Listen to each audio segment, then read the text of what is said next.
look around me, I see prophecies fulfilled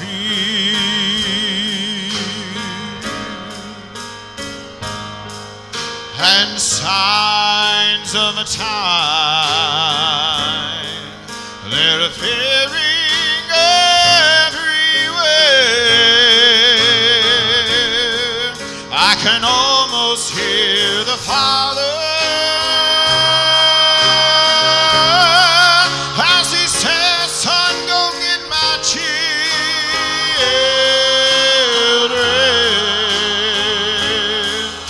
At the midnight cry, the bride of Christ will rise.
Forever lift my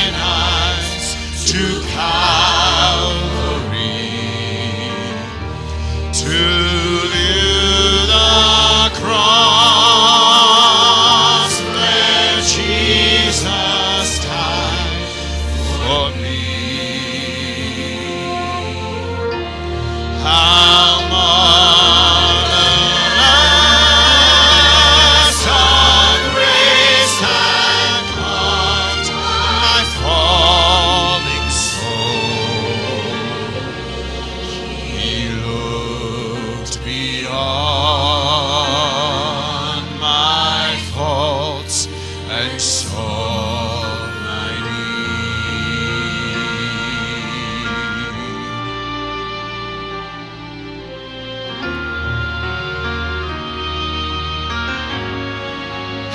Amazing grace shall always be my song of praise, for it was grace that bought my liberty. I do not know just why he came to love me so. He looked beyond my faults and saw my need. I shall forever lift mine eyes to Calvary, to view the cross where Jesus died for me. How marvelous of grace that caught my falling soul. He looked beyond my faults and saw my need.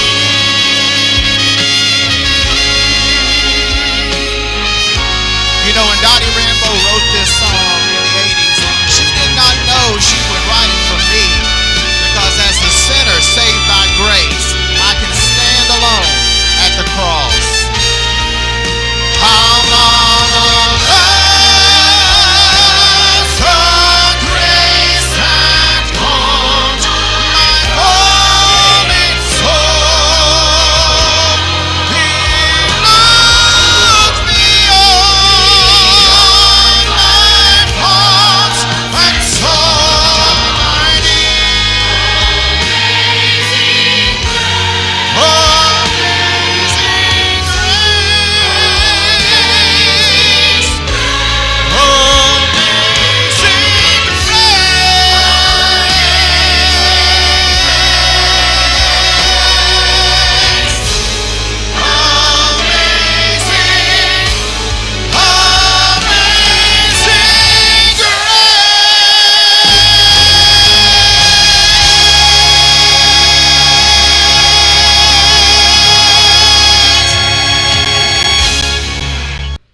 I'm glad you're here this morning. We are certainly glad to be back from Brazil. There's a little bit of feedback here. Be back from Brazil, and I didn't want to begin by taking a face plant in this service. But anyway, we're glad that you're here. We had an awesome group. We been in Brazil for several days, and just it's been an amazing time in Brazil. We built a chapel. We did Vacation Bible School. We had a clinic. We got to share the gospel with many folks. Many responded to the gospel. So it was a great week. It's been an amazing connection we've had in Brazil. In fact, I've just grown to love Brazil and Brazilians. Some of my favorite people on the planet are Brazilians. And I want to show you a picture of one of them that's up here. She has become one of my favorite Brazilians right there. Her name is Alyssa, and I had a very vital role in Vacation Bible School. My job was to make sure that Alyssa was happy. And so I tell you, that was an important job. If she ain't happy, ain't nobody happy. And so we had a great time, and I just want to invite you tonight at 5 o'clock. We're going to have sharing some testimony, and then following, we're going to have just some Brazil tasting, I guess would be some of the Brazilian cuisine. And I hope you'll come and be a part of tonight, beginning at 5 o'clock. But if you would, though, this morning, open your Bibles to Genesis chapter 1. I love it. Genesis 1:1. We're going to look at the very first verse of the very first book of the Bible. But, the truth is, if you are really into science, there are some scientific facts that are really mind-blowing. For example, biology tells us that more bacteria live and work in 1 centimeter of your colon than of people who have ever existed in the world. Isn't that exciting news this morning? I mean, I figured that would wake us up a little bit this morning. But, the truth is there's probably nothing more mind-blowing than the cosmos. I mean, there are more stars in the universe than grains of sand on any beach. There are more stars than seconds have passed since the earth formed. There are more stars than all the words and sounds ever uttered by all the humans who have ever lived. You see, that's why it makes sense that over the last couple of years, one of the best-selling books on Amazon.com, it's not on health and fitness, it's not on money management, it's actually on astrophysics. In fact, it is a book that deals with some of the big questions. I mean, asking questions like, what is the nature of space and time, and how do we fit in this incredible universe? So when people, for instance, today want to talk about like the Big Bang, or they talk about these massive black holes in the universe, or quantum mechanics, here's the question. Does this discussion point us away from God, or does it point us to God? In other words, do they weaken our faith, or does it actually strengthen our faith? Now, we're going to begin a series called Big Questions. And what we're going to do is we're going to deal with some big questions. We're going to deal with the question like, is it reasonable to believe that God exists? And then secondly, if God does exist, next week we're going to talk about what difference does it make? And then the third big question is, well, if God does exist, how in the world do I know what he wants from me? And then the really big question is, if God exists, how is it true that there's one way to the Father, one way to him? So here's what I'm saying. Listen, hold on to your hat, because you do not want to miss the next few weeks, because we're going to be dealing with some really big questions. Things like astrophysics, for instance, brings up ultimate questions. It brings up really the God kind of questions. I mean, is God really the answer to the big questions of the universe? And one big question that I think many Christians have in our culture, it's this: does faith and science mix? Well, the answer to that question is yes. John Lennox, who is Emeritus Professor of Mathematics at the University of Oxford, and Emeritus Fellow in Mathematics and Philosophy of Science at Green Templeton College, Oxford University, all that means is this guy is really smart. And let me tell you something. He has written a little book called Can Science Explain Everything? I think every high school student should read this book. I would say every thinking Christian should read this book. It's about 125 pages. I read it this week. I tell you, he begins to answer really some of these big questions of science. He does it in the context of what does Christianity have to say about it. And listen, all of our college students, if you're heading out, you need to really take time to read through this book. Because in this book, he tells the story of when he's finishing his graduate work, that he is actually having dinner with a Nobel-winning scientist. And so as they're having dinner together, he begins to share a little bit about his faith in Christ. And he can tell that the Nobel scientist is not really, digging that very much. And so finally, the guy invites them over to his house. He invites John and several of the other students to come over to his house. And John said when he came there that he literally sat down and the other students stood up. And the Nobel-winning scientist said to him, he said, John, I want to ask you, do you want a career, an academic career in science? He said, well, absolutely. I mean, yeah, my graduate work is in. He said, well, John, I'm going to be honest with you. If you want an academic career in science, you need to dump the Christian faith because it's just not going to work. John said, I was sweating. He said, people were standing around me. This Nobel scientist had just said that to me. He said, so I looked at him and I said, well, okay, but give me something better. In other words, tell me something better. He said, well, the scientist simply shared with John the same old naturalistic view of creative evolution from the early 1900s, which now is actually a scientific worldview that has a lot of huge problems. When John heard that from this Nobel-winning scientist, he looked at him, he said, well, sir, I just got to say to you, no thanks, I'll keep my faith. You see, one of the things that you might want to know is that of the last two physicists who have won Nobel Prizes, one of them was an atheist and the other one was a Christian. So let me tell you something, faith and science goes together. In fact, as we think about it, let's deal with this first question. Is it reasonable to believe that God exists? Now, number one, I know the audience here today, most of you would say, well, yeah, Pastor, obviously, I'm here at church today. I believe that God exists. But the truth is, you might find it really hard to explain to someone why you believe that. Now, if your answer is, well, I believe it because Pastor Scott says I ought to believe it, that's not a good answer. Or if Grandma and Grandpa told me I ought to believe, that's not a good answer. I mean, can you give good reasons why it's reasonable to believe in the existence of God? Now, I know there are some of you here today that you might think, well, you know, if I'm going to believe that God exists, then what I need to do is I need to reject science, and I need to not really ask the hard questions. And I would say to you the answer to that is no, no, no, because listen, the biblical worldview invites the hard questions. The biblical worldview answers the hard questions. So engage your mind with God's truth and good science. In fact, I would say to you young people, we need great Christian minds in the scientists. We need great Christian minds in the universities because the Christian worldview has stood the test of time. The fact is, it was Christian minds that wanted to study God's creation that began the scientists. Whether you're talking about Galileo, Kepler, Pascal, Faraday, they were all believers in God. So the question is it reasonable to believe in God?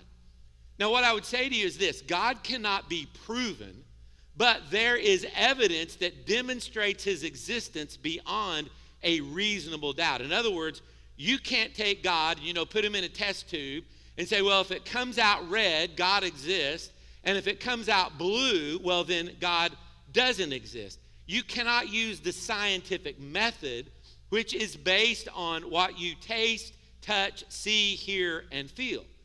You see, for something to be proven scientifically, you have to be able to repeat it over and over. But the fact is, there's a lot of things you cannot do that with. For instance, I cannot take us back in time and prove that Alexander the Great existed or that Napoleon existed. You can't go back to the beginning, it's not recorded on DVR and prove whether God created this universe or not. You can't do that. So listen, here's the fact. If it is beyond our five senses to examine, then you really can't use the scientific method to either prove it or disprove it. So just because you can't repeat something does not mean that it's not real. In fact, we accept a lot of things that science can't demonstrate. No one has ever seen love, but man, we're thankful to be in loving relationships. No one has smelled freedom, but man, there's great joy in living out the freedom that we experience. You see, science is not the only word on ultimate truth.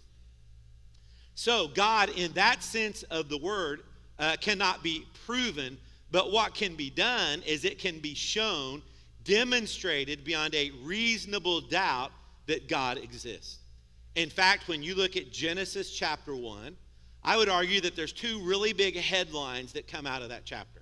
One of them is that God is the creator, and the other one is that his creation is good. So as we think about that, we're going to look at some classical arguments for the existence of God. And I'm going to give you some evidence, and the truth is, you decide. So here it is, verse 1 of chapter 1 of the Bible. What does it say? In the beginning, God created the heavens and the earth. Well, we're kind of a part of that, so what is it? Number one, let's talk about it this way. Talk about the law of cause and effect. The law of cause and effect. Now listen, if you want to sound really smart, if you want to impress your neighbors, you know what this is called? This is called the cosmological argument.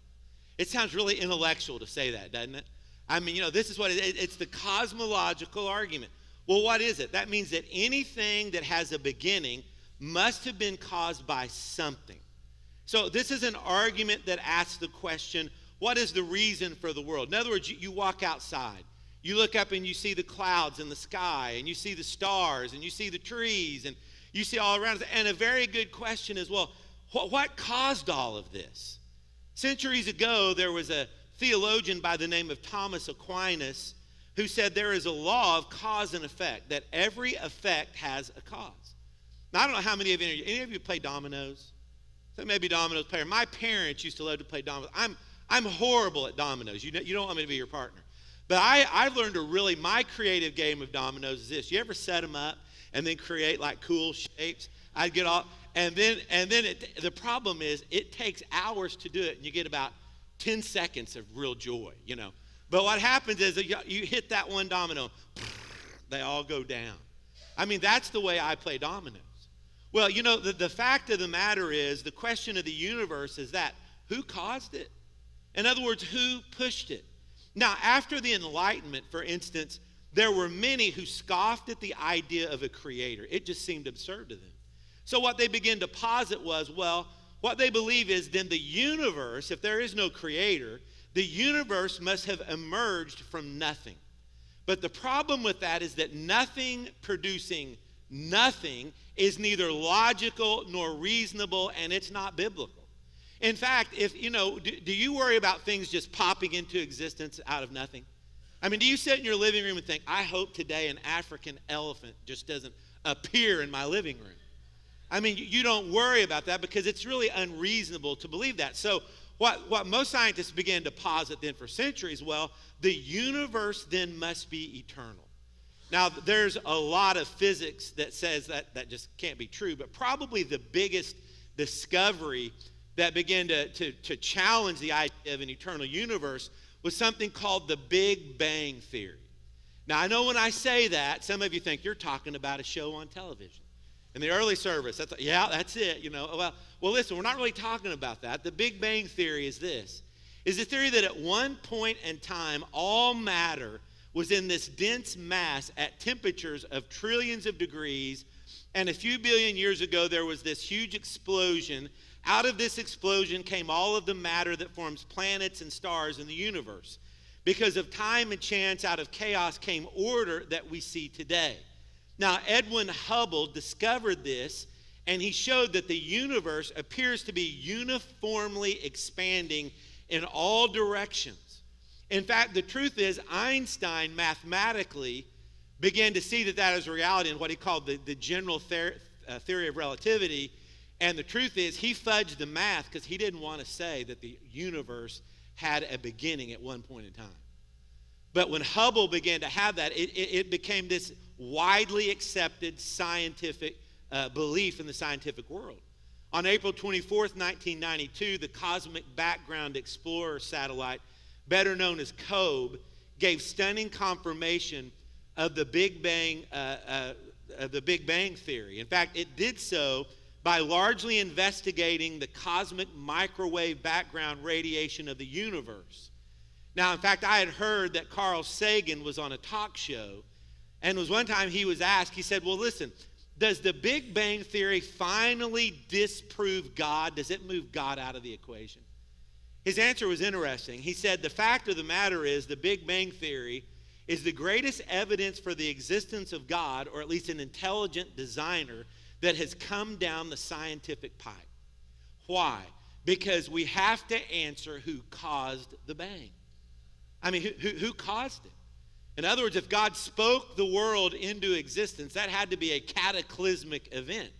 So that becomes the question. Something or someone somehow brought the first matter miraculously into existence in such a way that it exploded into the universe. So think about what this means. I don't know if you're science folks, but think about this. This means that something outside of space and time, which actually science says cannot exist outside of the laws of physics, which means that we're talking about something outside of the laws of physics, outside of natural phenomenon, and there's a word for it that a lot of scientists do not want to use. It's called supernatural, which actually puts us in the God category. Now, some will say this when you read, they'll say, well, physics just hasn't found the answer to that one yet as far as something coming from nothing, but you just can't jump to God. Well, one of the leading physicists of our day, Dr. Alan Girth at MIT, said even if you can come up with a theory for creating something from nothing through physics, you still have to account for who created the laws of physics. In other words, why does ordered law govern things? Now listen, that's all the scientific way of just simply saying this. What was the cause that produced the effect? You cannot have something come out of nothing. The universe had a beginning. So listen, the cosmological argument, you can write it down, simply says it takes more faith to believe that something came from nothing than to believe in a creator God. So write this down. Number one, it's simply this. Everything that has a beginning had a beginner. So it's the law of causality. And then secondly, the universe had a beginning. And then thirdly, the universe had a beginner. So William Lane Craig said, amazing as it may seem, the most plausible answer to the question of why something exists rather than nothing is that God exists. Now the question is, why is there something? Why is there something that includes us rather than nothing? The biblical answer we see even in Genesis is that God, who has always existed, whose existence is not dependent on anyone or anything, brought everything else into existence. So in other words, Frank Turek in an article in Town Hall years ago asked this question, why couldn't natural forces have produced the universe? Because there was no nature, there was no natural forces prior to the Big Bang. So nature itself was created at the Big Bang, which simply means this, the cause of the universe must be something beyond nature, something supernatural. Now I want you to think about this. The supernatural cause, he says, must be at least spaceless because it created space, timeless because it created time, immaterial because it created matter, powerful because it created out of nothing, intelligent because the creation event and the universe is precisely designed, personal because it made a choice to convert a state of nothing into something. Now I want you to think about that because these are the attributes of God as creator that we see in Scripture. In fact, if you'll notice Romans 1, Paul put it this way. He said, for his invisible attributes, that is, his eternal power and divine nature, have been clearly seen since the creation of the world, being understood through what he has made. As a result, people are without excuse. In other words, he's saying the universe every day is crying out that God is the creator. Now, number two, there's a second picture. It's called the law of design.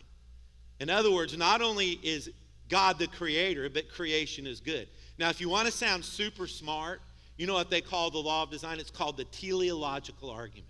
I don't know who makes up these words. I think it's scientists and maybe theologians to make it sound really smart.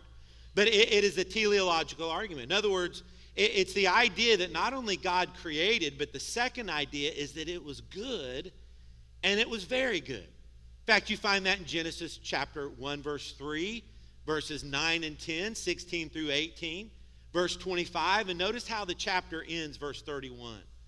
God saw all that he had made, and it was what? Very good indeed. Now I want you to think about this, because it's not only good, it was very good. And not just in a general sense, in each and every case.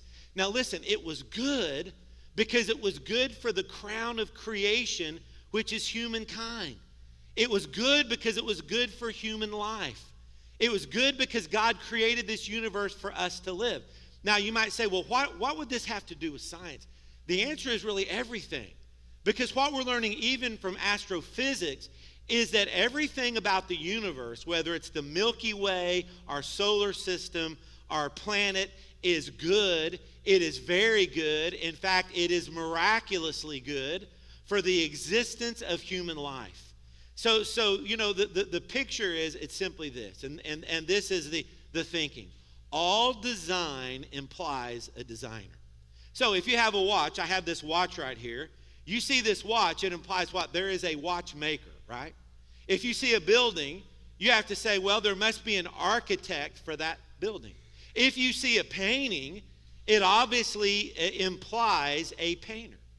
And the greater the complexity of design and order of something, the more a designer begs to be considered. Someone has put it this way. Let's say you're walking in the desert and you walk upon this 777 huge airplane in the desert. You have never seen one before. What is your conclusion? You've really got one of two things. One of the things, I guess you could look at it and you could say, listen, this happened through a series of sandstorms and electrical fusion energy over an incredible amount of time, through surf and rain, and created it to the point that you could push a button and start the engines of this huge plane. Or you could look at it and think, who landed this monster? I mean, I would ask you this, which is more logical? Which is more reasonable? You see, here's what I'm going to say. If you're here today and you would deny a designer for the universe, what you're really saying then is that infinite time plus chance out of chaos produce complete order. That would be your intellectual solution, which I would argue is really not very intellectual. So what is the teleological argument? Write this down. Number one is simply this. It simply means this, that every complex design has a designer. Secondly, in the universe, we find complex design. And then number three, therefore the universe had a designer. Listen, we're not even going to go today like the DNA cell, the complexity of science that we see in God's creation. But the scientific explanation for this is a word scientists use called the anthropic principle. Now, what this simply means is this. Don't let it blow your mind. It means that if any of one about 40 or 50 physical qualities that have slightly different values related to our planet, related to our place in the universe, in the Milky Way, if there was a slight variation, life as we know it could not exist. For example, the earth is in what is called the Goldilocks zone around the sun. How many of you remember the Goldilocks story? Remember, it's a story of this girl, she's pumped through the woods, she goes in this house, and there's these three bears, right? And so she decides, I guess she's going to eat some porridge. And so she goes, and one of them is what? Too hot, right? And the other one is what? Too cold. But the third one is, get this, what? Just right. I mean, it's just right. Now, that's an interesting thought because you got to remember this. That is what scientists call where we live on this planet. It is called the Goldilocks zone. That literally means that if we were any closer to the sun, all the oceans would have evaporated. That if we're any further away, they would have frozen. The speed of our planet enables us to maintain a stable orbit around the sun where we don't get too close or too far away. The planet Jupiter, with its mighty gravitational field, bats out of harm's way the vast majority of comets that would wreak havoc on our planet. It is literally like a mighty shield that has been placed in just the right place to protect our planet. I'm going to guess tonight, when you go sit in your living room, if you're kicked back watching TV, you may have a lot of things you're going to worry about next week. But I'm going to bet no one in this room is worried about a huge meteor coming and smashing your house, right? If not, you need to say, thank you, Jupiter, right? Because it's an amazing picture. It keeps us from happening. Now, we also know of the oxygen-rich atmosphere that enables life. And the fact is, if you're a science person, you're loving it, you could just go on and on and on.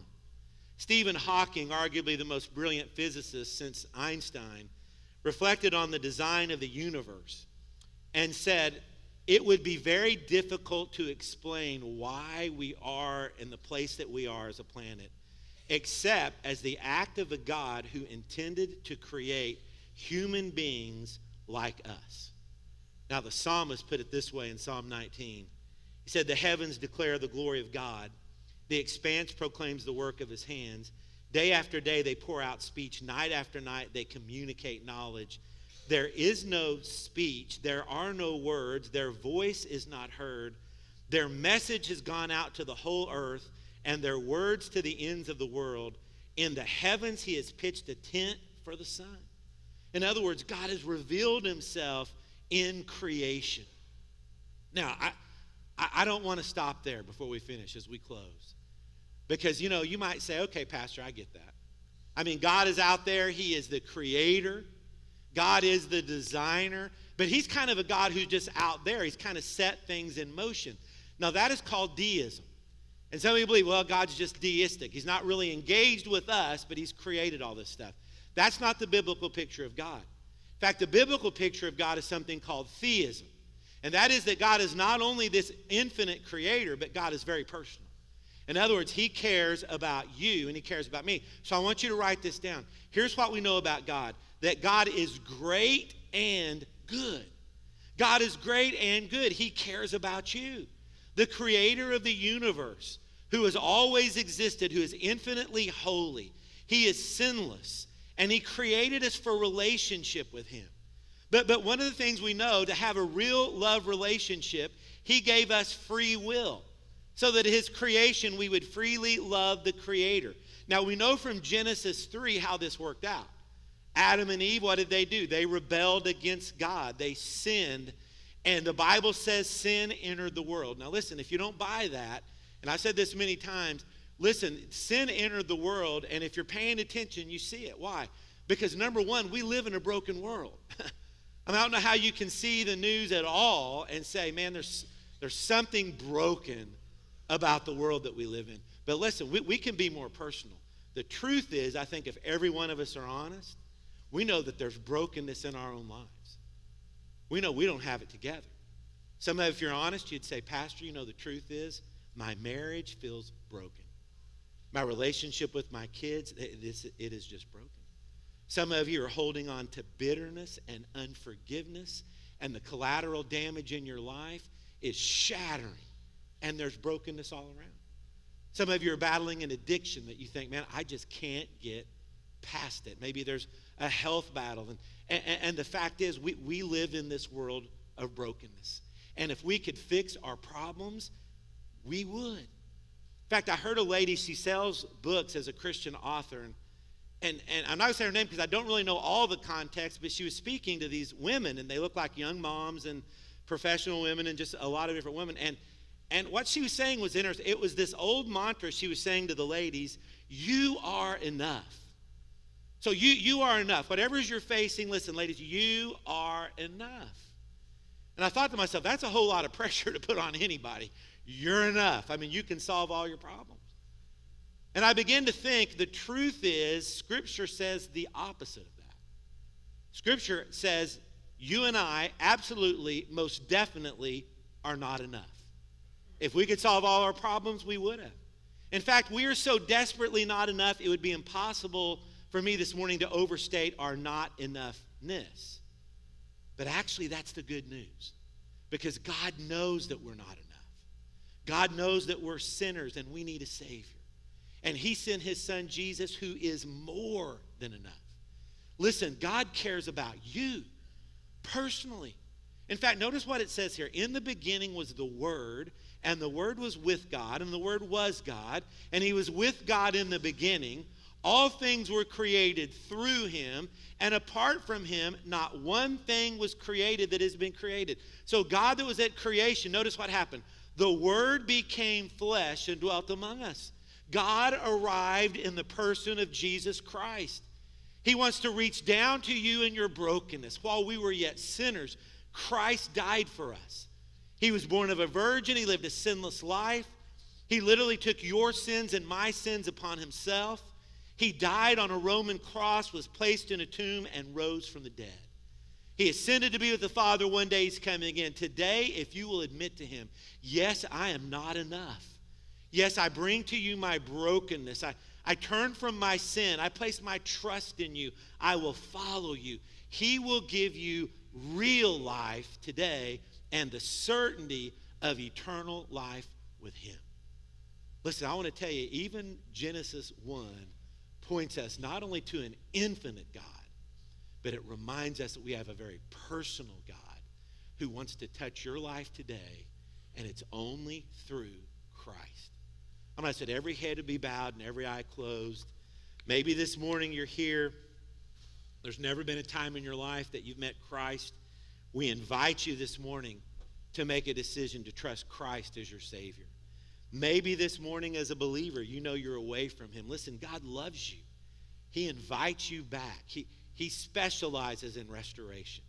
Maybe this morning God's spoken to you about being a part of the Olivet family. Every Christian needs a church family. Maybe there's other needs to pray about, but we're going to pray, and as we stand to sing, I invite you to come. Father, we thank you for the powerful message of the gospel. We thank you that you are the creator, you are the designer, but God, you just didn't walk off and leave us. You sent your son. In the midst of our brokenness, Christ died for us. So, Father, I pray for anyone uncertain of their salvation, those this morning who may need to recommit their lives, those who may need to be a part of the Olivet family, those who have other prayer needs, I pray that your will be done in each heart and life.